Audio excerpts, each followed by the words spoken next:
The first time designation KR-7 killed, he felt nothing. The second time, still nothing. By the 200th kill, the Vexelian High Command declared him perfect, the ultimate achievement in military bioengineering. 7 feet tall with steel gray, skin impervious to most conventional weapons, enhanced strength and a mind programmed for absolute obedience. KR-7 was the prototype for an army that would bring the galaxy to its knees. What the Vexelians didn't anticipate was Elowen Thistlebriar. "Are you supposed to be in here?" KR-7 asked, his baritone voice echoing off the sterile walls of his containment chamber. The small human girl, no more than 14, with wild copper hair and freckles scattered across her nose like distant constellations, froze halfway through the ventilation shaft. "Technically, no," she admitted, dropping down with surprising grace. "But technically, you're not supposed to talk to unauthorized personnel either, so we're both breaking rules."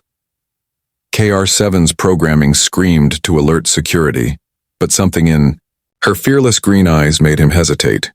Humans were supposed to be afraid of him, that was the point. The Vexelians had conquered Earth 3 years ago, and humans were now considered little more than useful labor, or in the case of their genetic material, raw resources for bioweapon development. "I'm Elowen. My father's one of the janitors. What's your name?" She approached without caution, studying him like a particularly interesting science project. "Designation KR-7, he replied automatically. She wrinkled her nose. "That's not a name, that's a serial number." "It's what I'm called." "Well, I'm calling you Krell." "Sounds better," she declared, sitting cross-legged on the floor before him. "Want to hear a story?" Before he could process this bizarre request, she launched into a tale about ancient Earth warriors called samurai and their code of honor. KR-7, Krell, listened despite himself. No one had ever spoken to him like this. His interactions were limited to commands, training, and evaluation.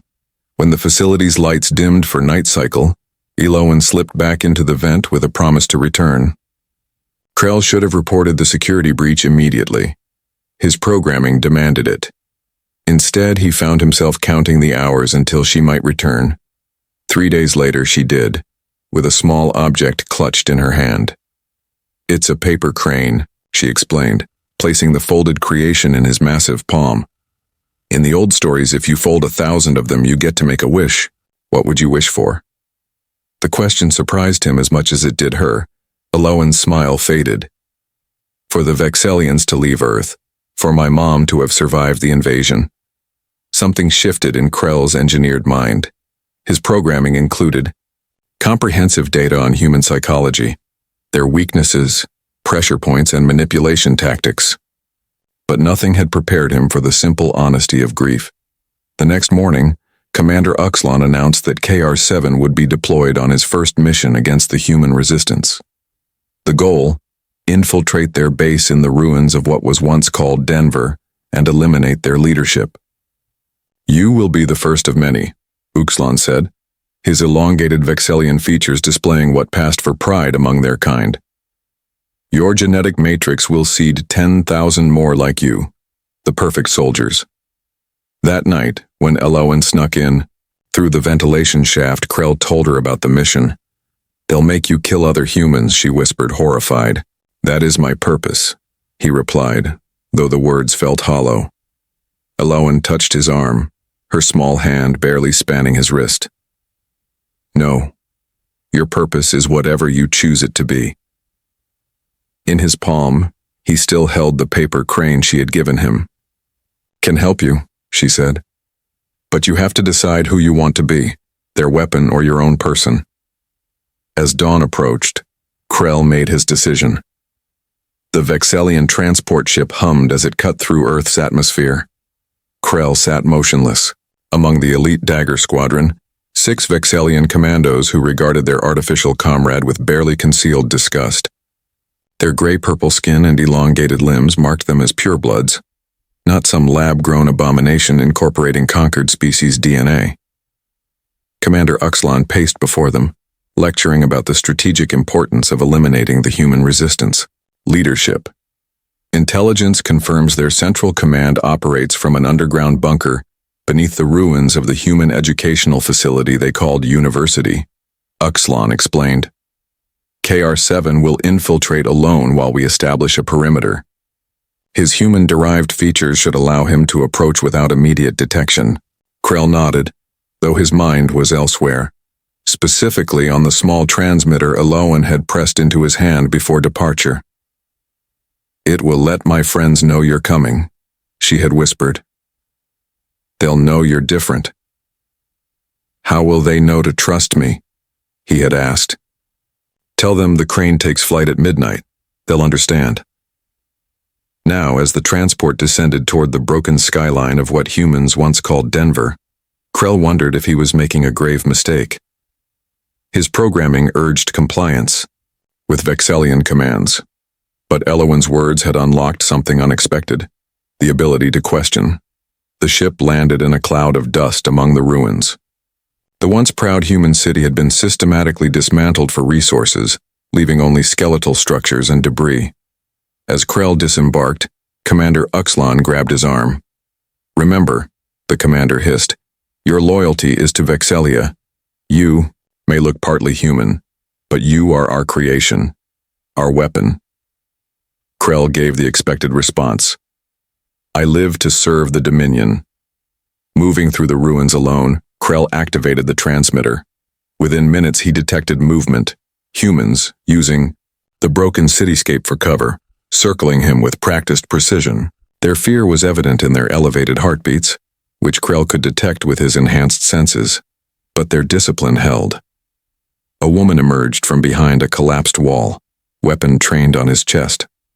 Her face bore scars from Vexellian plasma, weapons, and her eyes held the hardness of someone who had lost everything. "That's close enough, whatever you are," she said. "The crane takes flight at midnight," Krell replied. The woman's expression remained unchanged, but she signaled to the others. Two more humans emerged. One an older man with a makeshift prosthetic leg, the other a younger woman whose hands glowed faintly blue with what Krell recognized as reverse-engineered Vexellian tech. "I'm Zephyr," the first woman said. "This is Corvus and Tanis. Eloan sent you?" "Yes," Krell confirmed. "I am designation KR-7. Eloan calls me Krell." "And what does the Vexellian perfect soldier want with the human resistance?" Corvus asked, his voice heavy with suspicion. "Information. The Vexellians plan to clone me. Thousands of me. I am the prototype." Tanis stepped forward, her tech-enhanced hands scanning him. "He's telling the truth about being a clone. I'm reading multiple genetic markers from different species, but primarily human DNA with Vexellian modifications. I have the tactical plan for today's attack," Krell continued. "And something else you should know. They've tracked your main base incorrectly. They believe you're beneath the university ruins, but I suspect that's intentional misinformation on your part." Zephyr exchanged glances with her companions. "And why would you betray your masters?" Krell considered the question. "Eloan told me stories of human choice, of being more than what you're made to be." A 14-year-old girl converted a Vexellian, super soldier with bedtime stories? Corvus laughed bitterly. "She gave me a paper crane," Krell responded simply. Something in his words made Zephyr's expression soften marginally. "Tanis, verify his intel." While Tanis worked, Krell's enhanced hearing picked up the faint sound of Vexellian transports. "They're moving earlier than planned," he warned. "Dagger Squadron is approaching from the north." Zephyr made a rapid decision. "If you're genuine, prove it. Help us set a trap." As distant explosions began to rock the ruins, Krell faced the first real choice of his existence. The perfect soldier prepared for something the Vexellians had never programmed him for: rebellion. Blood dripped from Krell's fist as he stood over the unconscious form of Commander Uxlon. Around him lay the incapacitated members of Dagger Squadron, some groaning, others ominously still. He had pulled his punches where possible, but the Vexellians had fought with lethal intent once they realized their perfect weapon had turned against them. "We need to move," Zephyr urged, already signaling the other resistance fighters. "Their neural implants will alert command the moment they regain consciousness." Krell hesitated, looking down at his former commander. "They'll activate the kill switch," What kill switch? Corvus asked sharply. All Vexelian bioweapons have one. Mine is here. Krell touched the base of his skull. Once activated, I have perhaps 30 minutes before neural shutdown. Tanis approached, her tech-enhanced hands already scanning the area Krell indicated. It's sophisticated, quantum-locked and biometrically keyed to high-level Vexelian commanders. Can you disable it? Zephyr asked. Tanis grimaced. Not here, not quickly. I'd need specialized equipment and time. Then we take him to Lysithea, Corvus suggested. Zephyr nodded grimly. Let's move. They'll send reinforcements once they lose contact. The resistance fighters led Krell through a labyrinth of underground tunnels that had once been Denver's subway system. His enhanced senses mapped their route, noting defensive positions and hidden exits. These humans had become experts at survival in the shadow of their conquerors. After 2 hours of careful navigation, they emerged into what had once been a massive underground parking structure, now transformed into a hidden community. Hundreds of humans moved purposefully through the space, which had been divided into living quarters, medical areas, training facilities, and workshops. Children stopped to stare at Krell's imposing figure before being hurried away by wary adults. Their fear was familiar to him. He had been designed to inspire it, but now it troubled him in ways he couldn't articulate. Lysithea's lab is this way, Zephyr said, leading him toward a sealed door guarded by resistance fighters with salvaged Vexelian weapons. The lab beyond was a marvel of human ingenuity, Vexelian technology repurposed and combined with human innovation. In the center stood a woman with silver-streaked black hair pulled into a tight bun, her eyes magnified by specialized goggles as she worked on what appeared to be a neural interface. Lysithea, Zephyr called. We have a unique patient for you. The woman turned, her expression shifting from irritation to fascination as she took in Krell's appearance. Fascinating. A KR series prototype? I didn't think they'd achieved viable integration yet. He's also carrying a kill switch that could activate any minute, Tanis added. Without hesitation, Lysithea gestured to an examination table. Sit. Let me see what we're dealing with. As Krell submitted to her examination, a commotion at the lab entrance drew their attention. A familiar small figure pushed past the guards, copper hair flying. Elowen. Krell stood immediately, relief flooding through him. You made it. Elowen rushed toward him, stopping short when she noticed his bloodied hands. Are you hurt? It's not my blood, he admitted. Lysithea interrupted their reunion. You know this girl? She's the reason I'm here, Krell said simply. Elowen beamed up at him. I told you you'd have a choice. Elowen Thistlebriar. Zephyr's voice carried a dangerous edge. You were expressly forbidden from making contact with Vexelian assets. Explaining yourself starts now. The girl straightened her shoulders. I did what needed doing. Dad's position as a janitor gave me access. I saw Krell and knew he was different. Different how? Corvus demanded. He looked sad, Elowen said, as if it were obvious. Like he was waiting for something but didn't know what. Before the argument could continue, alarms blared throughout the compound. Tanis rushed to a monitoring station. Multiple Vexelian signatures approaching from all directions. It's a full assault force. They tracked him, Corvus accused, pointing at Krell. Impossible, Lysithea countered, scanning Krell again. He's clean of trackers. Unless... Krell's enhanced mind made the connection. The kill switch. It doesn't just terminate me. It's designed to transmit my final location. Insurance against defection. Zephyr cursed. Evacuation Protocol Alpha, now. As chaos erupted around them, Krell felt a stabbing pain at the base of his skull, the kill switch activating. He dropped to one knee, vision blurring. Krell! Elowen was at his side instantly. Lysithea, help him! The scientist was already preparing equipment. Get him on the table, now! Through waves of pain, Krell managed to speak. Save your people. I'm compromised. No. Elowen's small hand gripped his larger one fiercely. You're not just their weapon anymore. You're our friend.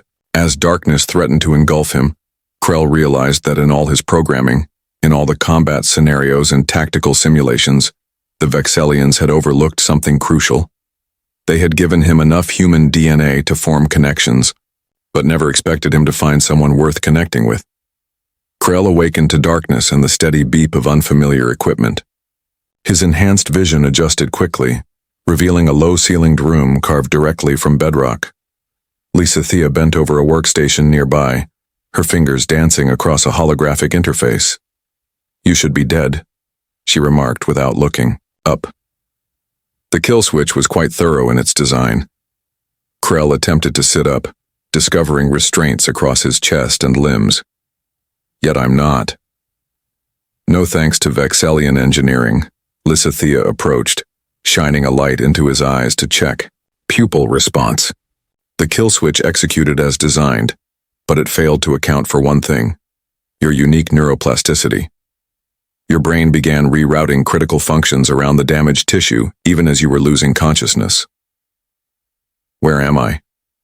What happened? To the resistance base? To Elowen? Lysithea's expression darkened. "We evacuated most people through the emergency tunnels. The Vexellians got some, but fewer than they would have without your warning." "And Elowen?" Krell pressed. "Safe. She's with the second evacuation group heading to the mountain sanctuary." Lysithea released his restraints. "Though she nearly got herself killed refusing to leave your side. That girl has a remarkably stubborn streak." Relief washed over. Krell followed immediately by guilt. "The attack was because of me." "Perhaps," Lysithea acknowledged, "but the Vexellians have been closing in for weeks. They would have found us eventually." A new voice spoke from the doorway. "The question now is what we do with you." Zephyr stood with arms crossed, her scarred face unreadable. Behind her loomed Corvus, his prosthetic leg upgraded with what appeared to be salvaged Vexellian tech. "The Council wants you eliminated," Corvus stated bluntly. "Too dangerous to keep around, they say." Krell nodded. "A logical position." "Logical, yes." But Elowen made a compelling counter-argument before she evacuated. Zephyr stepped closer. "She said you're the key to understanding how to defeat the other clones the Vexellians are creating." "I know they're programming their weaknesses," Krell confirmed. "But the Vexellians will have already altered the neural imprinting protocols after my defection." "Perhaps," Lysithea interjected, "but they can't change the fundamental DNA structure without starting from scratch. And I've discovered something fascinating about yours." She pulled up a holographic display of a double helix. "The Vexellians used human DNA as the foundation, but they modified it with genes from multiple species for enhanced capabilities. One modification in particular stands out." She zoomed in on a section of the genetic code. "This sequence comes from an Earth creature called an elephant, known for intelligence and notably empathy. I believe they included it to enhance your tactical reasoning, never considering its emotional implications." "You're saying the Vexellians accidentally gave their perfect soldier the capacity for compassion?" Corvus laughed bitterly. "Precisely," Lysithea confirmed. "And more importantly, all his brothers will have the same capacity." Krell processed this information. "You want me to help turn them?" "If possible," Zephyr nodded. "But first, we need to reach the mountain sanctuary. We leave in an hour." After they departed, Krell tested his limbs, finding residual weakness but no permanent damage. As he prepared to leave, he noticed something on the bedside table. A small paper crane, slightly crushed but unmistakable. Elowen had left it for him. Their journey to the mountain sanctuary took 3 days, traversing ruined landscapes and avoiding Vexellian patrols. Throughout, Krell found himself calculating not just tactical advantages, but also potential costs in human lives for each decision. The elephant DNA, it seemed, was indeed expressing itself. On the 3rd day, as they approached the hidden entrance to the sanctuary, Krell's enhanced hearing picked up the distinctive hum of Vexellian scout ships. "Down," he hissed, pulling Zephyr and Lysithea behind a rock formation. 3 sleek vessels passed overhead, moving in a search pattern. "They're looking for survivors from the Denver base," Corvus whispered. "No." Krell's blood ran cold with certainty. They're tracking the evacuation groups. They know about the sanctuary. Zephyr's face paled. Ilawan's group should have arrived yesterday. We need to warn them, Lysithea urged. But Krell knew it was already too late. The mountain before them suddenly lit up with plasma fire as larger Vexellian ships descended through the clouds. The sanctuary was under attack, and somewhere inside was the one human who had shown him what it meant to be more than a weapon. Chut! Mountain sanctuary burned beneath Vexellian plasma fire, its hidden defenses failing one by one against the overwhelming assault. From their vantage point half a mile away, Krell and the others watched in horror as evacuation shuttles attempted to flee, only to be picked off by Vexellian interceptors. We need to help them, Zephyr said, already checking her weapons. Tactically, unsound, Krell assessed automatically. The Vexellians have air superiority and at least a full battalion of ground forces. Those are our people in there, Corvus growled. Krell met his gaze. And rushing in without a plan ensures their deaths, as well as ours. Lysithea had been scanning the Vexellian formations with a pair of enhanced binoculars. There's something odd about this attack. Their formation is concentrated on the north face, leaving minimal forces on the south approach. A trap? Zephyr suggested. Or they don't know about the maintenance tunnels. Lysithea countered. Krell's enhanced vision focused on the south face of the mountain. There's an old mining entrance partially concealed by that rockfall. If it connects to your internal tunnel system, it does, Corvus confirmed reluctantly. Used for moving supplies in emergencies.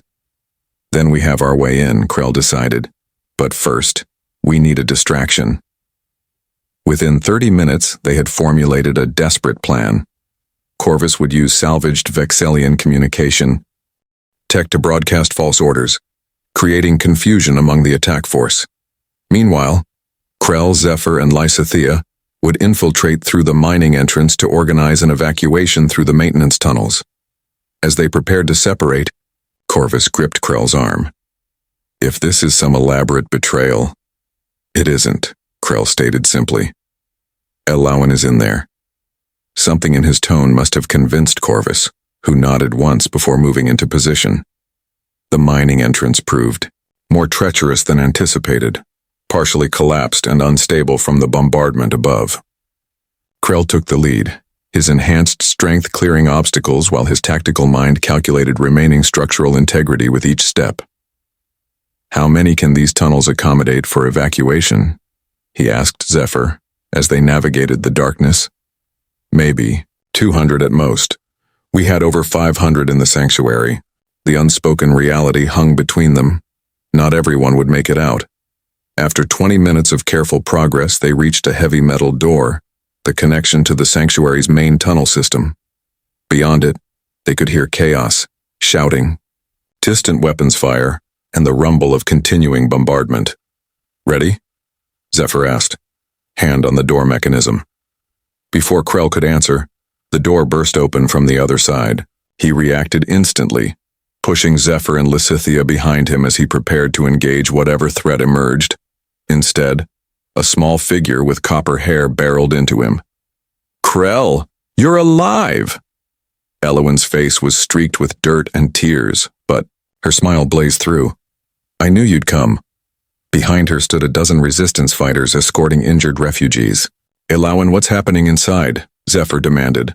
The girl's expression sobered. The Vexellians breached the main entrance 10 minutes ago. Commander Valkus is leading them personally. Krell stiffened at the name. Valkus is here? You know him? Lysithea asked. She, Krell corrected. General Valkus oversees the clone soldier program. She's my creator. Understanding dawned on Zephyr's face. This isn't just about eliminating resistance fighters. They're here for you. Then they can have me, Krell decided. Get everyone you can through these tunnels to the evacuation point we established. I'll create a diversion. No. Ilawan grabbed his hand. They'll kill you. Krell knelt to meet her eyes. They will try, but I was designed to be unkillable, remember? You're not going alone, Zephyr stated, not a question but a declaration. Together they pushed deeper into the sanctuary, while Lysithea coordinated the evacuation. The scene inside was one of controlled chaos, resistance fighters maintaining defensive positions while civilians moved in groups toward extraction points. Krell accessed the sanctuary's internal communication system. "This is KR-7. General Valkis, I know you can hear me. Your quarrel is with me, not these humans. I propose an exchange." For several tense moments, silence reigned. Then a cold, familiar voice responded through the speakers. "My wayward creation. How disappointing you've become." General Valkis's tone carried the particular disdain Vexellians reserved for failed experiments. "No exchange is necessary. I will have both you and these insurgents. Your forces are being drawn into a trap," Krell countered. "Even now your eastern flank is compromised." A moment of silence followed as Valkis presumably checked this claim, a diversion Krell had invented to buy time. "I designed you better than this, KR-7, Valkis finally responded. "Your tactical deceptions are transparent." "Not all of them," Krell replied, as Corvus's distraction suddenly activated. A massive explosion on the mountain's northern face that rocked the entire complex. In the confusion that followed, Krell and Zephyr pushed toward the central command center where they knew Valkis would be directing the attack. Around them, the tide of evacuees flowed toward the maintenance tunnels. As they approached the command center, a squad of Vexellian soldiers emerged from a side corridor. Krell moved with the deadly efficiency he had been engineered for, incapacitating 3 before they could raise their weapons. The 4th aimed not at Krell but at Zephyr. Time seemed to slow as Krell made a choice his programming had never accounted for. He threw himself into the plasma bolt's path, feeling it burn through his shoulder as he tackled the final soldier. "Why did you do that?" Zephyr demanded as she helped him up, eyes wide with shock. Krell examined the wound. Painful, but non-lethal thanks to his enhanced physiology. "The same reason Elowen gave me that paper crane. Some things are worth protecting." As they reached the command center doors, Krell felt a strange sensation, something between dread and anticipation. Beyond these doors waited his creator, the Yao, being who had designed him to be the perfect killing machine, and he was about to show her just how perfectly he could disobey. The command center doors blew inward with a thunderous crack as Krell applied his full strength. Inside, General Valkis stood calmly at the central tactical display, surrounded by elite Vexellian guards. Her elongated frame and luminescent violet eyes showed no surprise at the violent entrance. "KR-7, she acknowledged with clinical detachment. "Your performance continues to provide valuable data." Krell stepped forward, positioning himself between Zephyr and the Vexellians. "This ends now, Valkis." On the contrary, the general's thin lips curved into what passed for a smile among her kind. "This is merely an intermediate phase in your development." With a gesture from Valkis, the tactical display changed to show a laboratory deep within Vexellian territory. Rows upon rows of suspension tanks filled the space, each containing a developing form nearly identical to Krell. "Your brothers await activation," Valkis continued. 10,000 perfect soldiers, each improved based on data from your deviation. You've taught us that even our most sophisticated programming can be overcome by primitive emotional contagion. A vulnerability we've now corrected. The realization hit Krell with crushing force. "You let me defect. This was all part of your experiment." "Not initially," Valkis admitted. "The human child's interference was unexpected, but adaptability is the hallmark of superior science. Once we observed your response to her influence, we allowed the experiment to continue." Zephyr raised her weapon. "You sacrificed your own soldiers, your own commander, to test a theory?" "Uxlon understood the honor of his sacrifice," Valkis replied dismissively. "And now, having collected sufficient data on emotional vulnerabilities, we can complete the final phase." She produced a small device and pressed it. Krell immediately dropped to his knees as excruciating pain exploded in his skull. Not the kill switch, but something worse. "A secondary neural override," Valkis explained to Zephyr as Krell writhed on the floor. "One that bypasses conscious control entirely, KR7 will now demonstrate by killing you and then himself, proving the ultimate futility of your human concept of free will. Krell felt his body responding against his will, rising from the floor, hands reaching for Zephyr. Inside his mind, he fought desperately against the overwhelming compulsion to kill. You can fight this, Zephyr urged, backing away slowly. Remember what Elowen believed about you. His hands closed around Zephyr's throat, tightening inexorably, despite his mental resistance. Valkis watched with clinical interest, recording observations on a datapad. Fascinating, the general noted. Subject continues to resist primary directive despite complete neural override. Estimated compliance failure, 17 seconds. Through the haze of pain and forced obedience, Krell became aware of a small sound, a voice in his earpiece that only his enhanced hearing could detect. Krell, Elowen whispered. I didn't leave. Lisa Thea gave me this communicator. She says your neural patterns are being disrupted on frequency band Alpha 9. Even as his hands continued to tighten around Zephyr's throat, Krell's tactical mind seized on this information. Alpha 9 frequency, the same band Lysithea had used to bypass his kill switch.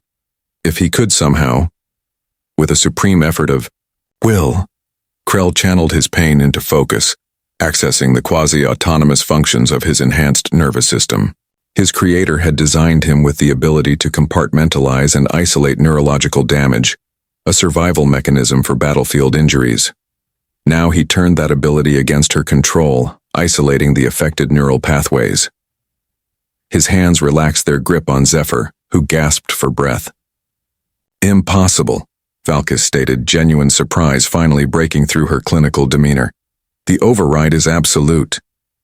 You made me to adapt, Krell managed through gritted teeth, fighting to maintain control. To survive, to overcome. With each word he took a step toward Valkis and her guards, who raised their weapons. And you gave me elephant DNA, he continued, for tactical processing. But elephants also never forget. They mourn their dead. They protect their young. Understanding dawned in Valkis's eyes. The empathic capacity was a miscalculation. No.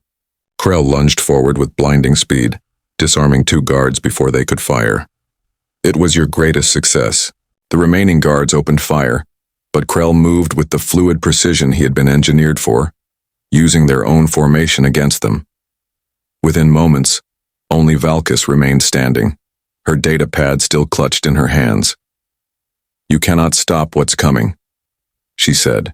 The next generation is already being activated. They have your strength without your weakness. You mean without my humanity, Krell corrected, approaching her steadily. Valkis backed away. We removed the flawed sequences. Then they're already weaker than me, Krell replied. He turned to Zephyr. The transmitter in her datapad, it's linked to the clone facility. We can send a signal. Understanding immediately, Zephyr retrieved Lysithea's portable interface from her pack and connected to the pad Krell had seized from Valkis. What are you doing? The general demanded. Introducing your perfect soldiers to their weakness, Krell answered as Zephyr uploaded a file into the system. Elowen's stories recorded during Krell's neural recovery. Worthless, Valkis sneered. The new generation has no capacity to process such primitive emotional manipulation. Perhaps, Krell acknowledged, but you used my genetic template as their foundation. Something of me exists in each of them, including the capacity to choose. As the upload completed, alarms began blaring throughout the facility. On the tactical display, emergency protocols activated at the clone facility as monitoring systems detected unexpected neural activity in the developing soldiers. What have you done? Valkis whispered, watching her life's work destabilize before her eyes. Given them a choice, Krell answered simply. The sanctuary shuddered under another bombardment, reminding them of their precarious situation. We need to go, Zephyr urged. The evacuation is almost complete. Krell nodded, then turned to Valkis. You're coming with us. I would rather die than be taken prisoner by humans, the general hissed. Not as a prisoner, Krell corrected. As a witness to what happens when you give someone the capacity for empathy, then expect them to remain a weapon. As they led the reluctant Vexellian from the command center, Elowin's voice came through the communicator again. Krell, are you okay? A warmth spread through him, another sensation his creators had never intended. Yes, we're coming home. 3 months later, on a mountainside far from Vexellian patrols, Krell stood watching the sunset. Behind him, the new resistance base bustled with activity. Humans and, surprisingly, 17 of his brothers, who had escaped the facility during the chaos following his signal. Elowin approached, holding something in her hands. I finished. It, she announced proudly, presenting him with a paper crane, the 1,000th she had folded. Your wish? Krell asked. She smiled up at him. Already coming true? The Vexellians never understood what makes humans special. It's not our strength, or our intelligence. It's that we can teach even the perfect soldier how to be imperfectly human.